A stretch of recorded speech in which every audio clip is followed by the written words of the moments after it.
22절까지 말씀입니다. 저와 여러분 한 절씩 나눠서 교독합니다. 내 아들아, 내가 만일 나의 말을 받으며 나의 계명을 내게 간직하며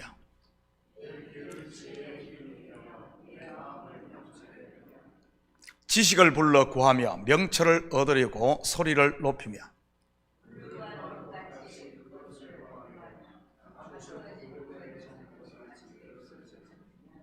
여호와 경외하기를 깨달으며 하나님을 알게 되리니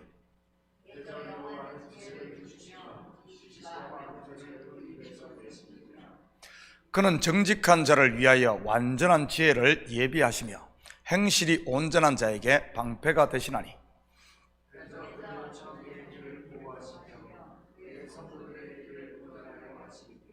그런즉 내가 공의와 정의와 정직 곧 모든 선한 길을 깨달을 것이라.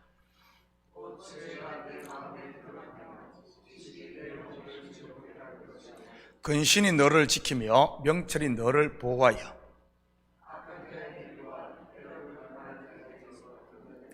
이 무리는 정직한 길을 떠나 어두운 길로 행하며 그 길은 구부러지고 그 행위는 패역하니라.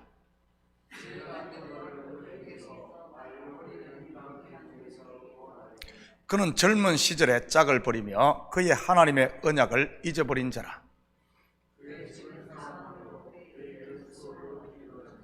누구든지 그에게로 가는 자는 돌아오지 못하며 또 생명길을 얻지 못하느니라.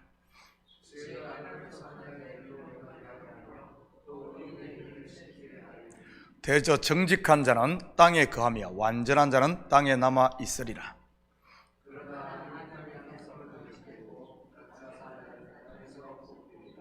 아멘. 좋은 아침입니다. 어제 새벽에 우리는 나를 찾아 부르고 있는 지혜에 대해 살펴보았습니다. 이 지혜는 하나님의 마음이라고도 볼 수 있는 것이고요. 오늘은 그 사실을 안 우리의 태도가 어떠해야 함을 가르치고 있는 부분입니다. 손바닥도 마주쳐야 소리가 나듯 하나님은 참는데 점점 더 숨어버린다면 어떻게 되겠습니까? 범죄한 아담을 찾아 부르시는 하나님의 음성에 아담이 반응을 했기에 그의 수치를 가릴 가죽옷을 받은 것 아니겠습니까? 또한 사무엘을 찾는 하나님의 음성에 말씀 없어서 주의 종이 듣겠나이다, 그 앞에 응답했을 때 한 시대를 여는 하나님의 선지자가 되었던 것이고요. 우리가 잠언뿐만 아니라 구와 구약의 율법을 보면 가정법으로 되어 있음을 볼 수가 있습니다. 먼저는 창세기 3장이 그렇지 않습니까? 선악을 알게 하는 나무의 실과를 먹지 말라, 먹는 날에는 정령 죽으리라. 이 명령은 만약 네가 먹으면 죽는다는 그런 말이지요. 모세가 시내산에 율법을 받은 이후 그 율법 또한 같은 구조입니다. 하나님의 명령을 순종하면 복이요, 그렇지 않으면 저주 말이지요. 그런데 그 명령을 받은 이스라엘이 순종했을까요? 아닙니다. 이것은 단순히 이스라엘 민족만의 이야기를 말하는 것이 아니지요.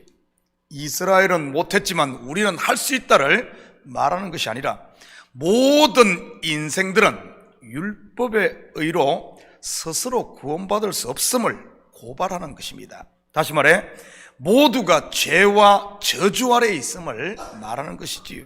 그러기에 구원은 우리의 죄와 저주를 십자가에 짊어지신 예수 그리스도만으로 주어지는 것이고요. 그래서 예수 그리스도를 믿어 구원 얻은 성도는 더 이상 이 성경을 율법의 눈이 아닌 은혜로 볼 수 있는 눈이 있어야 하는 것입니다.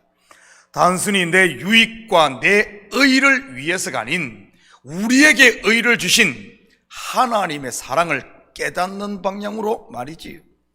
종의 시야가 아닌 아들의 관점에서 성경을 볼 수 있어야 한다는 말입니다. 종은 두려워서 하지만 아들은 받은 은혜가 커 사랑해서 하는 것입니다. 오늘 말씀도 아들의 관점으로 받을 수 있기를 축복합니다. 1절 2절입니다. 내 아들아, 내가 만일 나의 말을 받으며 나의 계명을 내게 간직하며 내 귀를 지혜에 기울이며 내 마음을 명철에 두며. 여호와를 경외하고 하나님을 아는 지혜의 출발은 먼저 말씀을 받고 간직하는 것으로부터 출발을 합니다. 이 받는다는 말은 들음을 의미하는 것이고요. 그래서 사도 바울은 로마서에서 믿음은 들음에서 나며 라고 말하는 것입니다. 우리가 지혜의 왕 하면 본스의 저자인 솔로몬을 들 것입니다.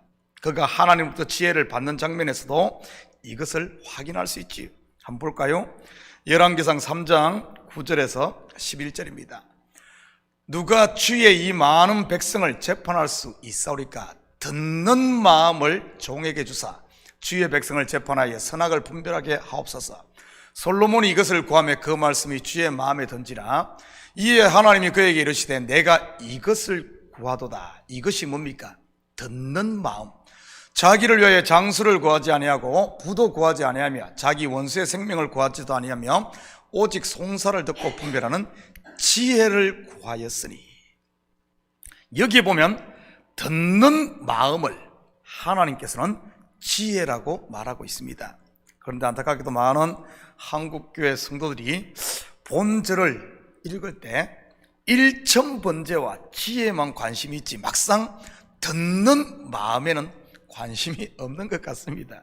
여러분 어떻습니까? 잘 듣는 사람입니까? 아니면 듣는 데는 관심이 없고 말하기만 좋아하는 사람입니까? 사실 알고 보면 잘 들을 때 그 속에 답이 있는데 말이지. 솔로몬의 첫 번째 재판 또한 잘 들었기 때문에 그의 지혜가 드러난 것 아닙니까? 입술의 말만 들은 것이 아니라 두 여인의 마음의 소리까지 들은 것 말이지. 저는 우리 식구들이 잘 들을 수 있기를 축복합니다. 그리고 잘 듣고 그냥 끝내면 안 됩니다. 그 말을 간직해야지요. 말씀을 간직한다는 말은 속에서 되새김질하는 묵상과 같은 의미입니다. 이처럼 속에 말씀이 채워져 있는 사람, 곧 이런 사람들은 마음이 단단한, 이 속에 뭔가 꽉 말씀이 채워져 있고 양식이 채워져 있고 배부른 사람은 남 탓하며 남의 이야기하지 않지요. 마음이 허한 사람이 남의 이야기하는 것 아닙니까? 귀를 지혜에 기울이고 마음을 명철에 두는 사람이 어떻게 이런 허탄한 말, 육신의 생각에 귀를 기울일 수 있겠습니까? 성도들 가운데 보면 자그마한 소리에 쉽게 삐지고 상처 붙는 분들을 보게 됩니다. 왜 그런 줄 압니까? 귀와 마음을 하나님 말씀에 두지 않기 때문에 그렇습니다. 혹시 그런 분이 계시다면 평생 그러고 살지 마시고 오늘부터라도 하나님의 음성에 귀 기울이는 이런 훈련을 통해 내 속에 항상 말씀이 충만하게 채워져 있기를 축복합니다. 심지가 약해서 그런 것이 아니라 말씀이 속에 없어서 그런 겁니다. 3절 4절입니다. 지식을 불러 구하며 명철을 얻으려고 소리를 높이며 은을 구하는 것 같이 그것을 구하며 감춰진 보배를 찾는 것 같이 그것을 찾으면. 이것은 예수님께서 말씀하신 구하라 주실 것이요 찾으라 찾을 것이요 문을 두드리라 그러면 열릴 것이라는 말과 이 맥을 같이 하고 있는 구절입니다. 구하라고 하니 자기의 욕망, 욕심 구하라는 말이 아니고요, 하나님께 간절히 구하면 주시는 것이 무엇이죠? 가장 좋은 것, 곧 성령 아닙니까? 우리가 구하면 구할수록 우리 속에 하나님의 말씀이 채워지고 하나님의 뜻이 채워져 세상의 이런 것으로부터 우리를 지키고 방한다는 말이지.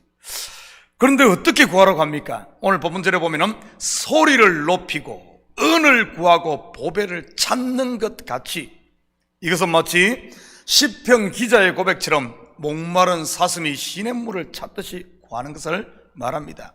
신약에서는 이것을 가난한 심령 또는 절실한 심령이라고 하고요. 요즘 성도들에게 찾아보기 힘든 부분 중 하나가 이 절실함이 아닌가 싶습니다.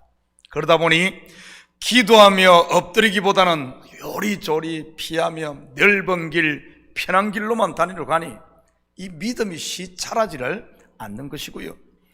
교회에서 조금만 문제가 생겨도 기도하며 극복하려고 하기보다는 피하려고 하지 않습니까? 어디 교회가 뭐 여기만 있나 하고 말이지. 사실 신앙의 성장은 고난과 환난을 기도로 극복함으로 자라는데도 말이지요. 이스라엘 백성들이 광야에서 그 많은 고난, 환난을 만난 이유가 뭡니까? 왜 하나님께서 구름 기둥과 불 기둥으로 그들을 인도하는데 꼭 가면은 물이 없고 꼭 가면은 왜 이렇게 인도를 했겠어요? 그걸 통해서 그들의 불순물을 빼내고 그 고난을 기도로 극복하게 함으로 그들을 키워간 것 아니겠습니까? 우리가 이 교회를 광야교회라고 하지 않습니까? 그런데 우리는 어떻습니까? 이것을 이겨가려고 하는 것이 아니라 조금만 그래도 피하려고 하다 보니 10년, 20년, 30년이 돼도 몸은 어른인데 신앙의 연조는 많은데 신앙은 여전히 어린아이로 남아있는 경우가 많다는 사실이죠. 혹시 우리 자녀들도 그렇게 키우고 있지는 않습니까? 아이들은 서로 싸우면서 그러면서 또 질서를 배우고 공동체 생활도 경험하게 되는데 애들이 싸움에 어른이 끼어들어 함께 시험 드는 경우가 얼마나 많습니까? 애들을 너무 오냐오냐 키우다 보니 부모가 애들 마마보이 만드는 것 아니겠어요? 분명 세상은 점점 살기 좋아지는 것이 아니라 앞으로 팍팍해질 텐데 우리 자녀들이 어떻게 그 시대를 이겨갈까 심히 걱정됩니다. 애들이 싸우면 스스로 해결할 수 있도록 옆에서 좀 참고 지켜보는 것이 부모 아닙니까? 알아도 모르는 척하고 말이지요. 왜냐하면 우리 하나님이 지금 우리에게 그렇게 하고 있잖아요. 물론 초신자 때는 달라는 대로 그냥 쉽게 들어줍니다. 그런데 믿음이 성숙한 여러분에게도 하나님께서 그렇게 하시던가요? 제가 장담하건대 그러지 않을걸요? 구하고 찾고 두드려야 할 겁니다. 그렇다면 말씀을 듣고 간직하고 부르짖고 찾은 결과는 무엇일까요? 그에 대해 본문 5절부터 13절까지 자세히 소개하고 있습니다. 이것을 한마디로 정리하면 진리의 눈이 열려 우리의 이 껍질을 벗고 진리의 눈이 열려 하나님의 아들이 되어 은혜와 평강에 하나님의 나라를 누리고 상속하는 것입니다. 다른 말로 구원을 얻고 영생을 누리게 되는 것 말이지요. 16절 17절입니다. 지혜가 또 너를 음녀에게서 말놀이는 이방 계집에게서 구원하리니 그는 젊은 시절에 짝을 버리며 그의 하나님의 언약을 잊어버린 자라. 자문을 보다 보면은 음녀로부터 피하는 이야기가 참 많이 나옵니다.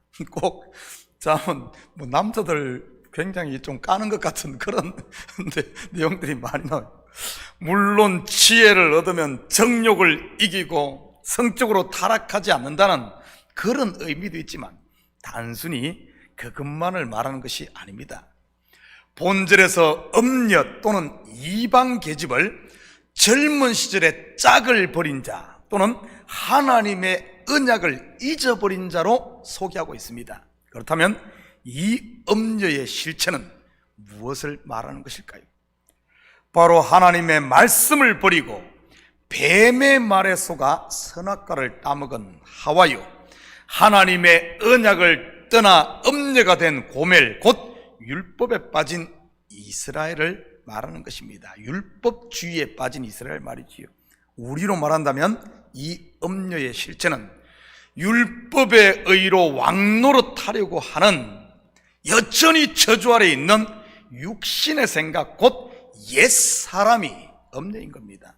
음녀는 이 창녀촌에 있는 것이 아니라 내 속에 언제나 쪼그리고 앉아 있는 것이지요. 우리가 조금만 방심하면 호리는 말로 나를 유혹하는 이 옛사람 말입니다. 지금 이 시대 이 음녀들이 사방에서 오라고 손짓하고 있는 것 아십니까? 좀 더 눕자, 좀 더 졸자, 좀 더 자자고 손짓하며 이렇게 부르짖는 이 게으름의 음녀, 불확실한 내일에 대한 두려움과 근심의 음녀, 조금만 건드려도 폭발하려는 불평, 불만의 음녀 등 말이지요. 말씀에 귀 기울이며 깨어 기도하지 않으면 나도 모르는 사이에 이 음녀에게 끌려 사망의 길, 그 길로 갈 수 있다는 사실입니다. 잠언은 이런 우리를 찔러 깨우는 은혜 아래 머물라는, 십자가 밑에 머물라는 그런 말씀 아니겠습니까? 사랑하는 성도 여러분, 지금이 바로 자다가 깰 때입니다. 이 새벽 다시 한번 말씀과 기도로 처음 사랑을 회복함으로 오늘도 하나님이 주신 이 영생의 복을 누리시고 우리가 받은 하나님의 사랑을 세상 가운데 흘려보내며 사는 이런 복된 하루 되기를 주님의 이름으로 축복합니다. 같이 기도하십시다. 사랑의 아버지 하나님, 참으로 감사드립니다. 맞습니다. 코로나의 긴 밤이 지나고 이제는 자다가 깰 때요, 우리의 마음을 음녀에게 아버지 하나님 뺏길 때가 아닙니다. 하나님, 이 새벽 다시 한 번 더 우리의 영혼을 깨워주셔서 처음 사랑을 회복하게 하시고 십자가의 그 사랑, 그 은혜로 우리를 잡고 있는 어둠들을 털어내고 아버지 한 빛 가운데로 당당히 나아가 새벽을 깨우는 식구들 되게 도와주시옵소서. 나만 깨어나는 것이 아니라 주위에 잠자고 있는 영혼들까지 깨워 함께 빛 가운데로 나와 아버지 하나님 주의 일에 열심히 낼 수 있는 저희들 될수록 축복하시고 이 새벽도 간구하는 기도가 주님 앞에 온전히 연락될 줄 믿사오며 이 모든 말씀 예수님의 이름으로 기도드립니다. 아멘.